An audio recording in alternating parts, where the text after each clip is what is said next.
حضرت انس رضی اللہ عنہ سے روایت ہے، رسول اللہ صلی اللہ علیہ وآلہ وسلم نے فرمایا، تم میں سے کوئی مومن نہیں ہو سکتا جب تک میں اس کے نزدیک اس کے والد، اس کی اولاد اور تمام لوگوں سے زیادہ محبوب نہ ہو جاؤں۔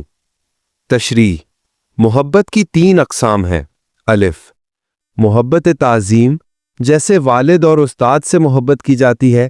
ب، محبت شفقت، جیسے اولاد اور شاگردوں سے کی جاتی ہے۔ جیم، محبت استحسان، جو عام انسانوں سے کی جاتی ہے۔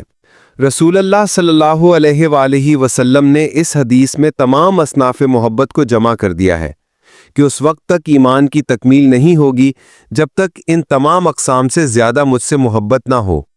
ایک دوسری حدیث میں ہے کہ رسول اللہ صلی اللہ علیہ وآلہ وسلم سے جو انسان اس حدیث میں مذکورہ محبت کی طرح محبت کرے گا وہ آپ کے ساتھ جنت میں جائے گا۔ رسول اللہ صلی اللہ علیہ وآلہ وسلم اس امت کے محسن اعظم ہیں، اس لیے آپ تمام مذکورہ اقسام سے محبت کے زیادہ حقدار ہیں، کیونکہ آپ نے ہمیں دنیا میں عزت و شرف اور آخرت میں راحت و نجات کا راستہ بتایا، اس لیے شرح الکرمانی میں ہے۔ محبت کی 4 اسباب ہیں۔ الف، جمال، یعنی انسان خوبصورت ہو اور اس کے اعضاء میں تناسب اور اعتدال ہو۔ ب، کمال، اسے باطنی خوبصورتی سے بھی تعبیر کیا جا سکتا ہے۔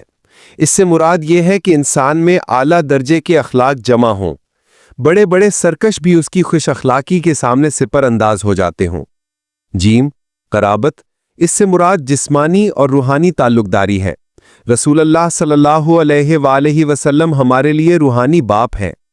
دال، احسان، رسول اللہ صلی اللہ علیہ وآلہ وسلم ہمارے لیے محسن اعظم ہیں۔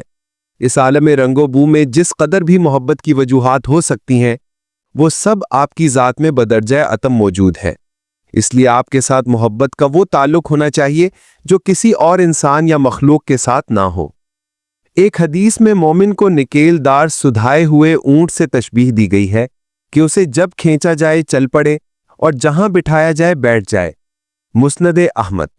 رسول اللہ صلی اللہ علیہ وآلہ وسلم سے محبت کے متعلق مومن کی یہی شان ہونی چاہیے کہ جہاں اللہ کا رسول اسے کھینچے چل پڑے اور جہاں بٹھائے وہاں بیٹھ جائے، چونکہ رسول اللہ صلی اللہ علیہ وآلہ وسلم اللہ کے فرستادہ ہیں، اس لیے آپ کی اطاعت اللہ کی اطاعت ہے۔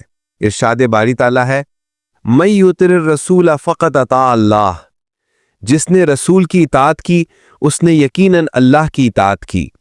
فتح الباری۔